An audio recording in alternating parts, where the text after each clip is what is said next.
Kidlat News Updates. Mga balita ngayon, pulis at security guard arestado matapos manakit ng kapwa pulis sa Quezon City. 1,195 na drug personalities arestado. 28.9 million pesos na iligal na droga na samsam sa Calabarzon.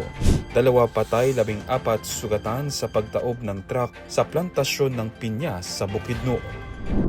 Ako po si Cesar Soriano para ihatid ang mga nangungunang balita sa buong kapuluan ngayon.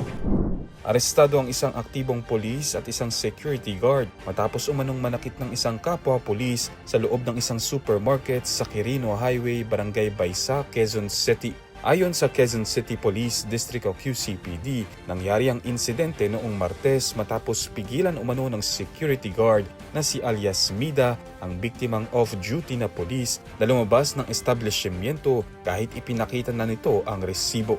Tinawagan umano ni Mida si alias Ray, isang pulis na nooy nasa lugar. Ayon sa QCPD, tinutukan ni Ray ng baril ang biktima, hinila pabalik sa loob at hinampas gamit ang baril. Tumulong din umano si Mida sa pagpigil sa biktima. Naaresto ang dalawa matapos suriin ng otoridad ang CCTV. Nahaharap si Ray sa mga kasong grave threats, physical injuries at grave coercion, habang grave coercion naman ang kaso laban kay Mida. Umabot sa 1,195 na drug personalities ang arestado sa 923 na operasyon at 28.9 million pesos na halaga ng iligal na droga ang nasamsam sa Calabarzon sa unang buwan ng pamumuno ni Pro 4A Acting Regional Director Police Brigadier General Dominic Baca. Arestado ang nasa 1,239 na wanted persons, kabilang ang 450 na most wanted, gayon din ang 336 na wanted sa mga kasong sexual offense. Dagdag pa riyan ng 481 na loose firearms na narecover, nakumpiska o isinuko mula sa Batangas, RCSU 4A, Laguna, Rizal, Cavite, habang 39.9 million pesos na halaga ng smuggled petroleum products ang nasamsa. Ang lahat ng binanggit ay nakapaloob sa accomplishment report na inilabas noong Agosto 11. Sinabi pa ng Pro 4A na bumaba rin sa 225 mula 309 ang 8 focus crimes, katumbas ng 27.18%. Saklaw ng report ang unang buwan mula nang maupo noong Hulyo 10, Acting Regional Director Police Brigadier General Dominic Baca.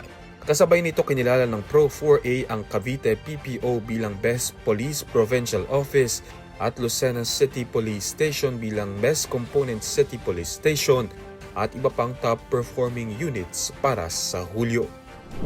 2 manggagawa ang nasawi habang 14 na iba pa ang nasugatan matapos tumaob ang isang truck na sinasakyan ng mga agricultural worker sa isang pineapple plantation sa Barangay Durugan, Valencia City, Bukidnon nitong Miyerkules ng madaling araw.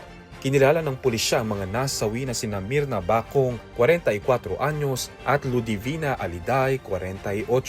Idineklara silang dead on arrival sa ospital matapos ang aksidente. Batay sa paunang investigasyon, nawalan ng preno ang Isuzu drop-side truck habang umaakyat sa isang kalsada sa loob ng plantasyon. Dahil dito, umatras ang sasakyan at 3 beses na tumaob, dahilan upang tumilapon ang mga sakay nito.